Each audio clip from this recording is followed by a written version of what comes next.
Need and importance. मैं doctor Savita Rawat associate professor हूं, department of teacher education,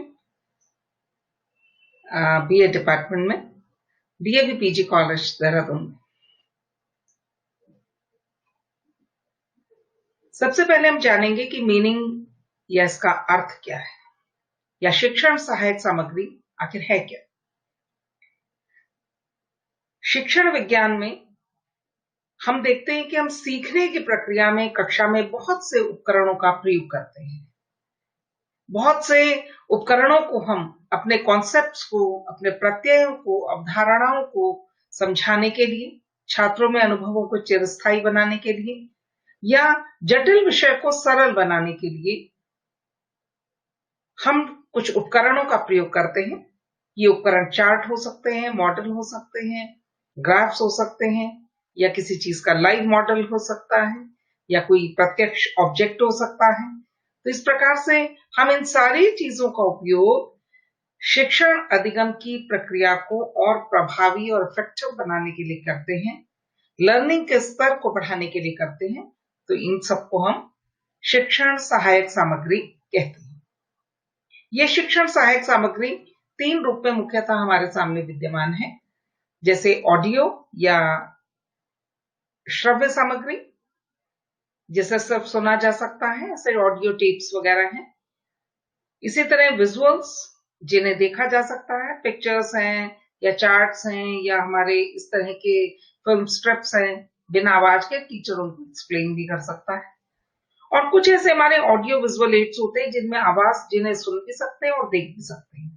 तो इस प्रकार मुख्यतः 3 प्रकार की शिक्षण सामग्री का प्रयोग शिक्षक जो है कक्षा में विज्ञान के शिक्षण के समय करता है। ये जो शिक्षण सहायक सामग्री है, इसके बिना विज्ञान के जटिल ज्ञान को छात्र छात्राओं को पढ़ाना मुश्किल लगता है, क्योंकि शिक्षण सहायक सामग्री के आने से शिक्षक अपनी जो विधियों का जिनका प्रयोग कर रहा है उनको बहुत प्रभावी ढंग से कर पाता है। जिन उद्देश्यों को लेकर वो कक्षा में आया है, उन उद्देश्यों को भी वो बहुत अच्छे से कक्षा में प्रयोग कर पाता है। अब बात आती है विज्ञान शिक्षण में सहायक सामग्री की आवश्यकता। Proper use of teaching aids helps to retain more concepts permanently. ये बात बिल्कुल सही है कि शिक्षण सहायक सामग्री का उपयोग स्थायी रूप से किसी भी अवधारणा या प्रत्यय को बनाए रखने के लिए किया जाता है। जैसे यदि हम बात करें कि शिक्षण सहायक सामग्री की बिना यदि हम क्लास में कोई भी इस तरह का प्रत्यय या ऐसी अवधारणा को पढ़ाते हैं, तो ऐसी अवधारणाएं अमूर्त रूप से पढ़ाना बड़ा मुश्किल होता है। लेकिन अगर मूर्त रूप से उसका कोई भी रूप अगर यह अनुकृति कक्षा में मौजूद है, तो छात्रों के लिए वो ज्ञान स्थायी हो जाता है, क्योंकि वो वस्तु से एसोसिएट हो जाता है ज्ञान। दूसरा, student can learn better when they are motivated properly through different teaching ads.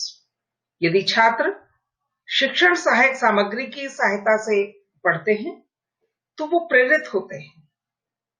शिक्षण सहायक सामग्री मात्र विषय वस्तु पर आधारित वस्तु या उपकरण नहीं है, वरन उसके द्वारा छात्र आगे सीखने के लिए जिज्ञासु होते हैं, मोटिवेट होते हैं, और उन चीजों को, जैसे मैंने ऊपर कहा, कि एसोसिएट करके उस चीज से, उस सामग्री से उसको याद रखते हैं, उस अनुभव को परमानेंटली स्थायी बना देते हैं। तो हमारे टीचिंग एड्स स्थायी ज्ञान को बनाने में प्रेरित करने का भी भूमिका अदा करती। Teaching ads develop the proper image when the students see, hear, taste and smell properly. छात्र शिक्षण सहायक सामग्री से उस विषय वस्तु की बहुत अच्छी सी एक प्रॉपर छवि अपने दिमाग में बना लेते हैं। क्यों? क्योंकि उसको देखने में, उस शिक्षण सहायक सामग्री को वो अपनी ज्ञानेंद्रियों के द्वारा ग्रहण करते हैं। वो देखते हैं, सुनते हैं, स्वाद या गंध को महसूस करते हैं, वो उसको त्वचा के द्वारा या स्पर्श के द्वारा फील भी कर सकते हैं। तो इस प्रकार से लिया गया ज्ञान छात्रों के मस्तिष्क में एक छवि बना देता है जिसको कि वो हमेशा याद रख पाते हैं। Teaching aid provide complete example of conceptual thinking. एक वैचारिक सोच हेतु एक प्लेटफॉर्म, एक उदाहरण प्रस्तुत करती है। यदि हम कोई भी ऐसी वस्तु जटिल, जैसे हम देख रहे हैं कि जेट का इंजन किस तरह से काम करता है और उसको हमने फ्रैक्शंस में, टुकड़ों में बनाया है कि इस तरह से जेट का एक बड़ा एरिया है, फिर उसको हमने नोजल के रूप में बना दिया, ज्यादा हवा आती है और बारीक में से निकलती है, जो बारीक से निकलती है तो प्रेशर क्रिएट करती है पीछे की तरफ, जिससे कि हम क्या होते हैं, आगे की ओर बढ़ते हैं। तो एक इस तरह की एक उदाहरण अगर हम छात्र के आगे टीचिंग एड के माध्यम से प्रस्तुत करते हैं तो एक वैचारिक सोच का भी जन्म होता है। The teaching add creates the environment of interest for students. छात्रों के लिए रुचिकर भी बनता है वातावरण। यदि हम छात्रों को मात्र थियोरेटिकल कंटेंट देते रहेंगे, मात्र उनको सामग्री पढ़ाते रहेंगे और वैचारिक रूप से ही उनको ज्ञान देते रहेंगे, तो शायद वो ज्ञान बड़ा बोझिल या कहना चाहिए नीरस हो जाए। शिक्षण सहायक सामग्री वातावरण को सरस बनाती है, रुचिकर बनाती है, जिज्ञासु बनाती है, छात्रों को एक बातचीत का माध्यम प्रदान करती है। शिक्षण सहायक सामग्री से छात्रों को शब्दावली बढ़ाने में मदद मिलती है। It helps to increase the vocabulary of the students. जब हम कोई शिक्षण सहायक सामग्री दिखाते हैं तो हम उसके माध्यम से उसके आसपास अवलोकन करते हुए छात्रों को और भी बहुत सी चीजों के बारे में ज्ञान दे देते हैं। जैसे हम किसी प्रयोग का प्रदर्शन कक्षा में करने वाले हैं, तो उस प्रयोग में जितने उपकरण प्रयोग हो रहे हैं, उस प्रयोग में जो सिद्धांत लागू हो रहा है, उसके पीछे जो अनुभव है, वो सारी बातें, वो सारे टर्मिनोलॉजी, वो सारी तकनीकी ज्ञान छात्रों को शब्दावली के रूप में मिलता है। तो एक प्रयोग प्रदर्शन या एक शिक्षण सहायक सामग्री या किसी मॉडल को दिखाने से छात्रों की जो शब्दावली है उसको बढ़ाने में मदद मिलती है। Teaching aid helps the teacher to make learning permanent. जब भी हम किसी चीज से कोई घटना से हमारा ज्ञान जब एसोसिएटेड होता है तो वो हमारे लिए बहुत ही परमानेंट ज्ञान होता है। टीचिंग एड छात्रों को स्थायी ज्ञान की ओर ले जाती है, अर्थात उनके अनुभवों को संग्रह करती है ताकि समय पड़ने पर वो उन अनुभवों का फायदा चैलेंजेस को फेस करने में, चुनौतियों का सामना करने में या अवसरों को पार करने में कर सके। तो शिक्षण सहायक सामग्री स्थायी ज्ञान या सीखने को स्थायी बनाने में मदद करती है। Teaching aid provide direct experience to student. प्रत्यक्ष अनुभव प्रदान करती है।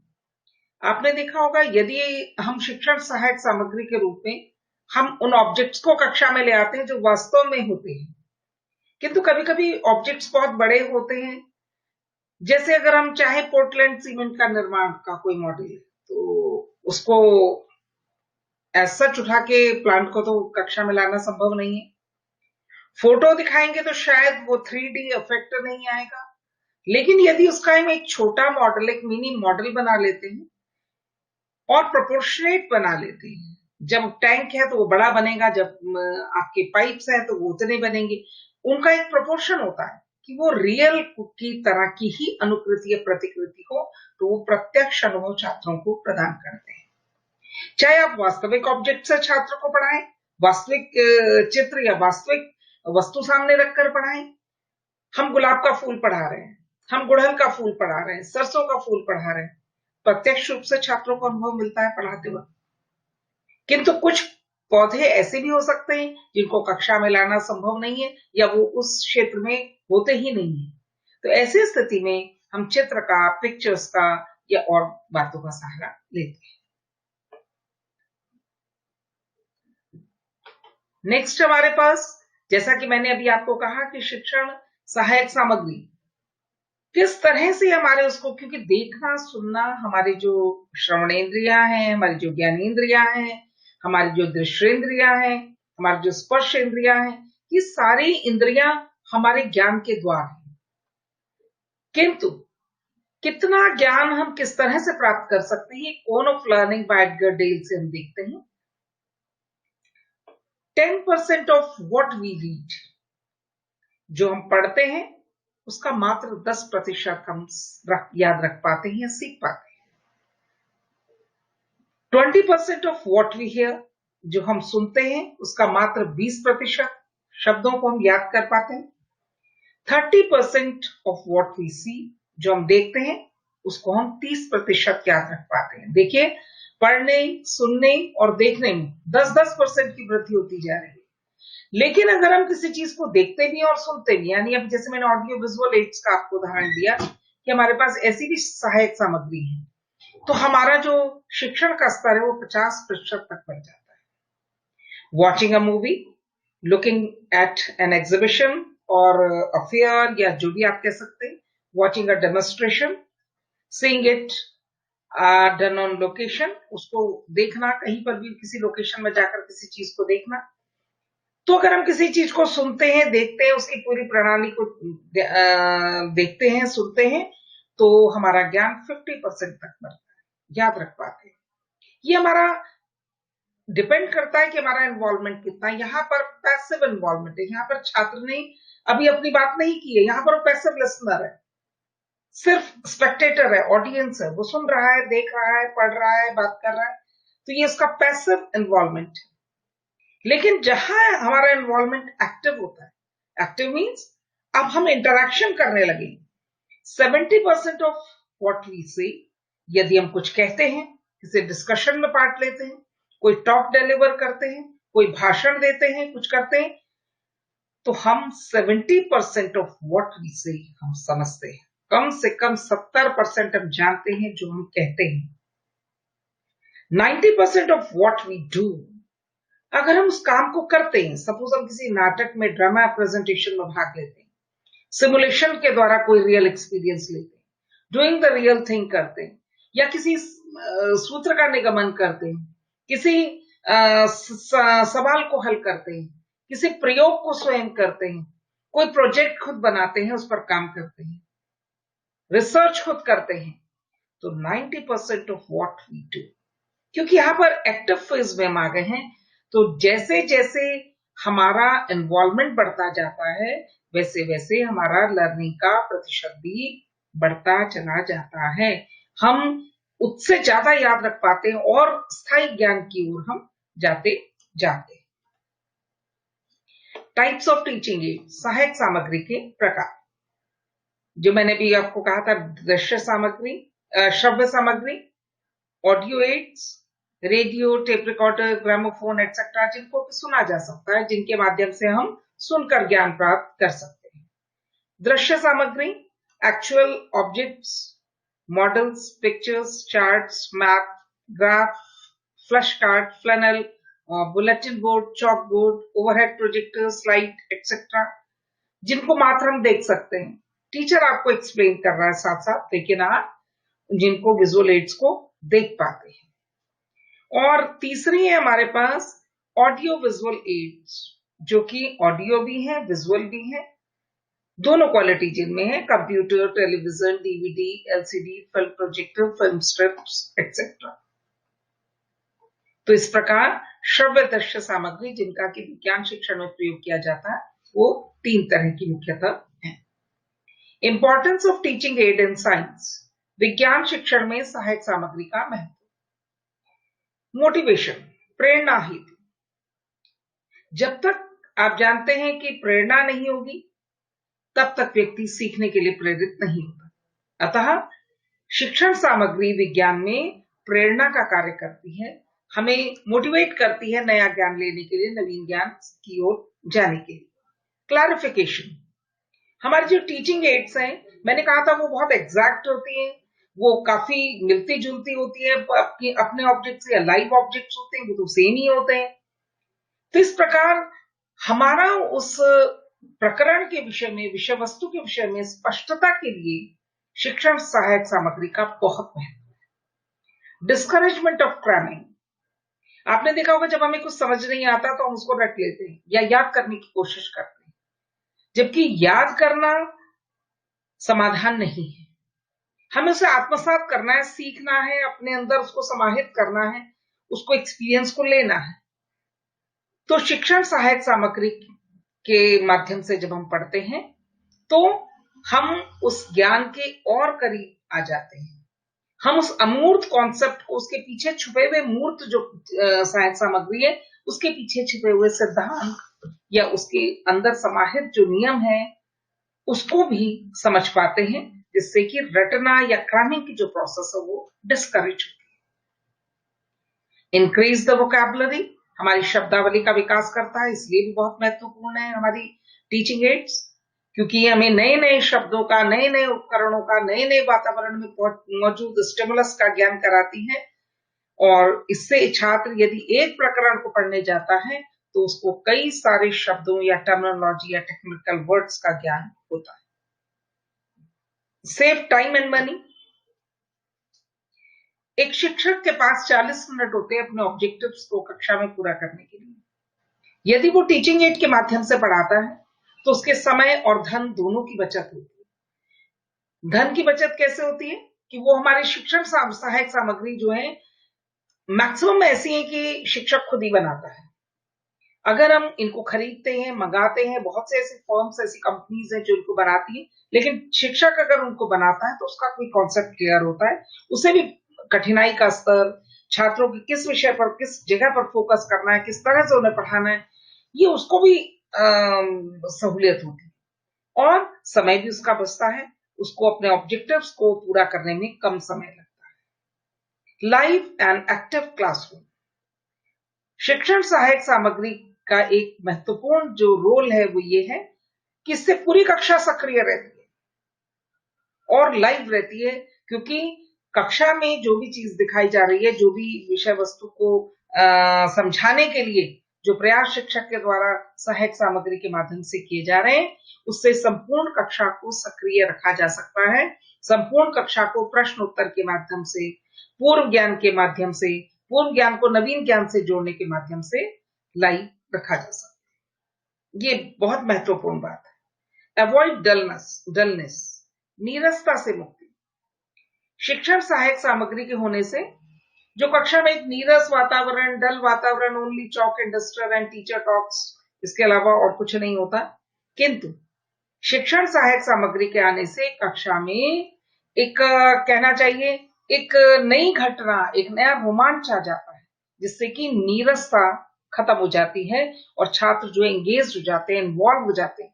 और हमने अभी देखा कि जब छात्र इन्वॉल्व होता है तो सीखने का स्तर जो है वो बढ़ जाता है, सीखने की गुणवत्ता बढ़ जाती है। डायरेक्ट एक्सपीरियंस, प्रत्यक्ष अनुभव, एक और महत्वपूर्ण जो भूमिका है सहायक सामग्री की कि वो छात्र को प्रत्यक्ष अनुभव कराती है। हमने देखा कि मैंने अभी आपको जेट का एग्जांपल दिया, तो जेट विमान तो हम नहीं ला सकते कक्षा में। यदि हम पनडुब्बी का सिद्धांत पढ़ा रहे हैं तो पनडुब्बी तो कक्षा में लाना पॉसिबल नहीं है। या हम रेलगाड़ी किस तरह से जो है इंजन, स्टीम इंजन काम करता है या किस तरह से डिब्बे जुड़ते हैं, इन सिद्धांत पर बात कर रहे हैं, तो इनको लाना तो संभव नहीं है। लेकिन इनके कुछ ऐसे उदाहरण कि कैसे वैक्यूम क्रिएट किया जाता है, कैसे जेट का प्रोपेलर घूमता है, किस तरह से पनडुब्बी जो है वो पानी में हल्की हो जाती है, किस तरह से भारी हो जाती है, कैसे ऊपर आ जाती है, कैसे नीचे आ जाती है, तो प्रत्यक्ष अनुभव हम छात्रों को ये सब कक्षा में सहायक सामग्री के माध्यम से दे सकते हैं। और हमारी जो सहायक सामग्री है वो प्रतिकृति या उसका ही मॉडल होती है, छोटा रूप होती है, तो छात्रों को उसको पहचानने में भी भविष्य में दिक्कत नहीं होती। चाहे वो फिल्म में देखें, चाहे वो कहीं और देखें, मैगजीन्स में देखें, न्यूज़पेपर में देखें, कहीं भी उसको देखते हैं तो उसको पहचान लेते हैं। तो प्रत्यक्ष अनुभव छात्रों को इससे मिलता है। इसलिए शिक्षण जो सामग्री है, सहायक सामग्री, ये विज्ञान में बहुत ही महत्वपूर्ण है। विज्ञान का ज्ञान इसके बिना देना संभव नहीं। श्रव्य दृश्य सामग्री के प्रयोग में निहित सिद्धांत, चयन का सिद्धांत, प्रिंसिपल ऑफ सिलेक्शन। सबसे पहले बात आती है कि हम सहायक सामग्री का चयन कैसे करेंगे। सहायक सामग्री का चयन करते वक्त हमें कुछ बातों का ध्यान रखना पड़ता है, जैसे विषय वस्तु पर केंद्रित हो वस्तु। जो भी हम सहायक सामग्री चुनाव कर रहे हैं वो सीखने वाले छात्रों की आयु और कक्षा के अनुरूप मोटिवेटिंग हो, प्रेरणादायी हो। दूसरी चीज, रियल जो वस्तु है, वास्तविक जो वस्तु है या रियल जो थिंग्स है, उसका वो प्रतिनिधित्व करती हो, उसके काफी नजदीक हो।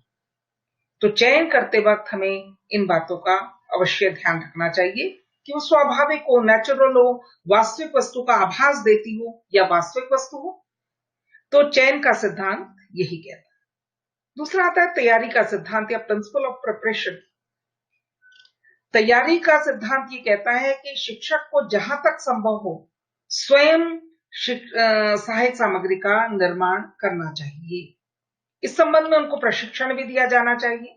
आजकल आपने देखा होगा कि गवर्नमेंट ने इस तरह की रिपोजिटरी बनाई है कि आप अपनी शिक्षण सहायक सामग्री या मॉडल्स या जो भी आपने इस तरह की चीजें कुछ इनोवेटिव आइडियाज के साथ तैयार किए हैं, उनको आप वहां शेयर कर सकते हैं, ताकि वो लोग जो शिक्षक नहीं बना पाए हैं, जिनको ये आइडिया नहीं आया, वो भी उसका उपयोग पढ़ाने के दौरान कर सके। या छात्र जो हमारे पीपल टीचर्स हैं बीएड के, वो उनका उपयोग अपने पढ़ाने के दौरान कर सके, या ये देख सकें कि किस तरह से सृजनात्मक रूप से हम मॉडल्स और चार्ट्स को वर्किंग ऑर्डर में और भी प्रभावी ढंग से प्रयोग कर सकते हैं। तो तैयारी का सिद्धांत यही कहता है कि छात्रों के सहयोग से शिक्षक को तैयारी करनी चाहिए सहायक सामग्री तैयार करने की, और उसमें एग्जैक्टनेस लाने की, एक्यूरेसी लाने की। वो लगे कि वो, यदि हम पनडुब्बी बना रहे हैं तो पनडुब्बी लगनी चाहिए। अगर हम वॉल्केनो बना रहे हैं तो लगना चाहिए वॉल्केनो, देखते ही लोग पहचान लें कि वॉल्केनो है। तो तैयारी का सिद्धांत यही कहता है कि शुद्धता, एक्यूरेसी, प्रिसाइसनेस, रियलिटी और इफेक्टिवनेस, इनका ध्यान तैयारी के दौरान रखा जाना चाहिए। तीसरा आता है प्रिंसिपल ऑफ प्रेजेंटेशन, प्रस्तुतिकरण या प्रदर्शन का सिद्धांत। प्रदर्शन का सिद्धांत ये कहता है कि हमें प्रदर्शन से पहले तैयारी जरूर कर लेनी चाहिए। शिक्षक को एक रिहर्सल कर लेनी चाहिए, जिससे कि कक्षा में वो सेट समय में श्रव्य दृश्य सामग्री का प्रभावी ढंग से प्रयोग कर सके और अपने उद्देश्यों को प्राप्त कर सके। कक्षा में डेमोन्स्ट्रेशन मेज होनी चाहिए, इसका भी ध्यान रखें कि डेमोन्स्ट्रेशन मेज हो जो कि ऊंची हो, सब छात्रों को दिखाई देने वाली हो, उसकी व्यवस्था होनी चाहिए। और कक्षा में जब भी हम प्रयोग प्रदर्शन कर रहे हैं तो हमें अपने वातावरण का ध्यान रखना चाहिए, जिससे कि अनुशासन का, इन सब का, जिससे कि प्रस्तुतिकरण को सफलतापूर्वक किया जा सके। चौथा हमारे पास आता है अनुक्रिया का सिद्धांत या प्रिंसिपल ऑफ रेस्पॉन्स। जब हम सहायक सामग्री का उपयोग कक्षा के दौरान करते हैं तो छात्रों की अनुक्रिया या रेस्पॉन्स बहुत आवश्यक है। कभी कभी ऐसा होता है कि हम कक्षा में सहायक सामग्री को लेकर जाते हैं और स्वयं उसको एक्सप्लेन करते हैं, स्वयं बताते हैं और फिर उसके बाद उसको बंद करके चले आते हैं।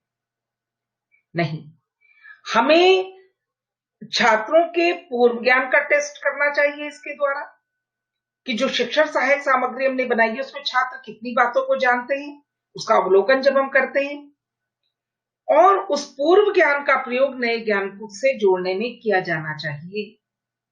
तो अनुक्रिया का सिद्धांत ये कहता है कि छात्रों से श्रव्य दृश्य सामग्री या हमारी जो सहायक सामग्री है उसके बारे में इंटरेक्शन किया जाए, उनसे अंतःक्रिया की जाए, कक्षा में एक डेमोक्रेटिक वातावरण इसके द्वारा बनाया जाए, जिससे कि छात्रों को भी शामिल किया जा सके और छात्रों के सीखने में वृद्धि हो सके। जैसा मैंने अभी आपको बताया था इससे पहले भी कि जितना हमारा इन्वॉल्वमेंट पैसिव से एक्टिव होगा उतना हमारे सीखने की दर, गति बढ़ेगी। भौतिक नियंत्रण का सिद्धांत या प्रिंसिपल ऑफ फिजिकल कंट्रोल, ये बहुत इंपॉर्टेंट सिद्धांत है। कक्षा में जब भी हम किसी प्रयोग को या प्रदर्शन को करते हैं या सहायक सामग्री के माध्यम से प्रदर्शन करते हैं तो शिक्षक को सबसे पहली बात तो कि सहायक सामग्री का सही उपयोग करना, उसका रखरखाव बहुत अच्छे से आना चाहिए। कक्षा में जब भी हम उसका प्रयोग करते हैं तो पता चला वो समय काम नहीं कर रहा है, टूट गया या उसका कोई पोर्शन हिल गया, तो हमें भौतिक वातावरण पर कंट्रोल रखना है। दूसरी चीज कि भौतिक संसाधनों को जुटाना, उससे संबंधित, जैसे हमें एक गिलास पानी चाहिए किसी प्रयोग के लिए, अब हम सब कुछ लाए, पानी लाना भूल गए। जब हम पानी लाना भूल गए तो अब छात्र पानी लेने भेजेंगे आप छात्र को, तो उतनी देर सब लोग खाली रहेंगे। तो उससे संबंधित जितनी भी सामग्री है उसको जुटाना।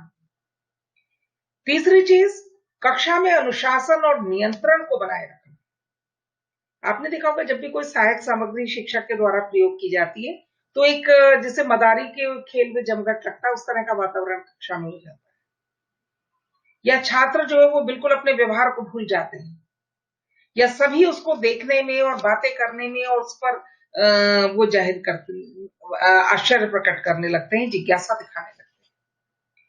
तो भौतिक नियंत्रण का सिद्धांत यही कहता है कि वातावरण पर कंट्रोल किस प्रकार से सारे छात्रों को दिखाई दे, कक्षा में प्रकाश की उचित व्यवस्था, कक्षा में मेज की व्यवस्था, कक्षा में अनुशासन की व्यवस्था, उस प्रदर्शन से संबंधित अन्य जो आवश्यक तत्व हैं उनको जुटाना, भौतिक संसाधनों को जुटाना, ये सब भौतिक कंट्रोल या फिजिकल कंट्रोल के अंतर्गत आता है। अब हमारे पास नेक्स्ट आता है कैरेक्टरिस्टिक्स ऑफ टीचिंग एड्स, श्रव्य दृश्य सामग्री की विशेषताएं। संबद्धता, रेलेवेंसी। श्रव्य दृश्य सामग्री उस पाठ्य वस्तु से संबद्ध होनी चाहिए। ये नहीं कि कहे खेत की सुने खलिहान की, हमें उसे से संबंधित सहायक सामग्री बनानी है जिससे कि वो छात्रों को सीखने में और शिक्षक को अपने उद्देश्यों को प्राप्त करने में सहायता प्रदान करें। एक्यूरेसी, जब हम शिक्षण सहायक सामग्री की तैयारी करते हैं तो हमें एक्यूरेसी का, परिशुद्धता का बहुत ध्यान रखना है। हम ग्राफ बना रहे हो, चाहे हम कोई चार्ट बना रहे हो, पिक्चर बना रहे हो, फोटो बना रहे हो कोई, या कोई मॉडल बना रहे हो, तो उसमें एक्यूरेसी या परिशुद्धता का ध्यान इसलिए जरूरी है कि वो वास्तविक जो वस्तु है उसके बहुत निकट छात्रों को वो वास्तविक ज्ञान दे पाए। तीसरा है मितव्ययता।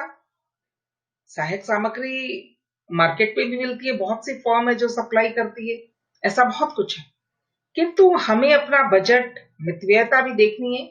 तो हम स्वयं बना सकते हैं, या रिपोजिटरी की बात जैसे मैंने की, आपको वहां से आप ले सकते हैं चीजों को, उनके आधार पर आप स्वयं निर्माण कर सकते हैं कम पैसे में, कम धन में। तो इकोनॉमी का ध्यान रखना भी बहुत जरूरी है। अगर हम बहुत महंगी 1 लाख रुपए की अगर हम कोई शिक्षण सहायक सामग्री मंगा भी लें तो मात्र एक विषय वस्तु के लिए, जबकि हमें विज्ञान में हर प्रकरण को पढ़ाने के लिए, हर विषय वस्तु को पढ़ाने के लिए सहायक सामग्री की आवश्यकता होती है। मोटिवेटिंग, प्रेरणादायक होनी चाहिए, वो छात्रों को सीखने की प्रेरणा प्रदान करे, उसमें छात्र जिज्ञासा प्रकट करे, रुचिकर होनी चाहिए, इंटरेस्टिंग होनी चाहिए।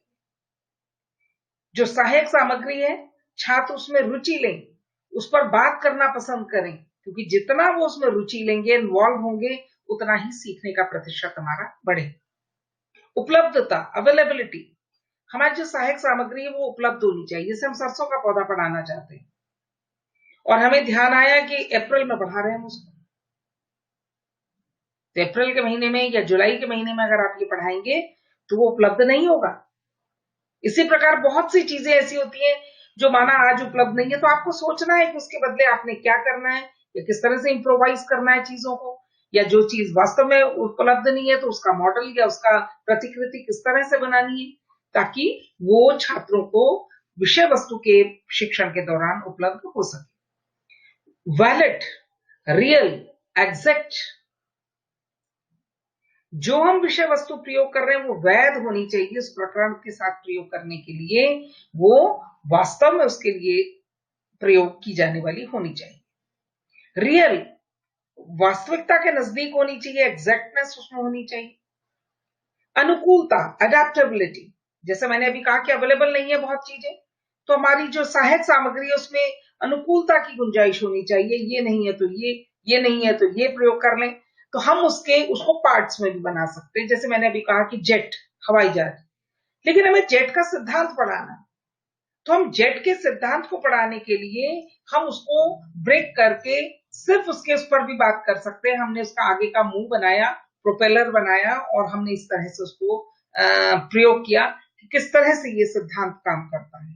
तो अडेप्टेबिलिटी की, या उसमें समय के अनुरूप सुधार करने की या इम्प्रोवाइज करने की गुंजाइश भी होनी चाहिए। विश्वसनीयता, रिलायबिलिटी। हमारी जो टीचिंग एड्स है वो रिलायबल होनी चाहिए, विश्वसनीय होनी चाहिए। वो प्रकरण के दौरान जब प्रयोग की जाएंगी तो हमें उद्देश्यों की प्राप्ति निश्चित रूप से कराएंगी। ये विश्वसनीयता उनमें होनी चाहिए। तो इस प्रकार हमने आज श्रव्य दृश्य सामग्री को पढ़ा। ये श्रव्य दृश्य सामग्री एक विज्ञान शिक्षक के लिए बहुत ही महत्वपूर्ण है, क्योंकि इसके बिना विज्ञान के ज्ञान को प्रभावी नहीं बनाया जा सकता। किंतु यदि एक शिक्षक अच्छी व्यूह रचना करता है, शिक्षण सामग्री का चयन बहुत अच्छे से करता है, उपयुक्त शिक्षण विधियों का प्रयोग करता है और उपयुक्त साथ में शिक्षण सहायक सामग्री का प्रयोग करता है, तो निश्चित ही वो अपने उद्देश्यों को मैक्सिमम प्राप्त कर लेगा, अधिकतम जो है अपने उद्देश्यों को प्राप्त कर लेगा, ये निश्चित है। अतः शिक्षण सहायक सामग्री के विषय में एक शिक्षक को, एक अध्यापक शिक्षक को बहुत अच्छा ज्ञान होना चाहिए कि वो किस प्रकार इनका प्रयोग करके अपने शिक्षण को सफल बनाए। Thank you.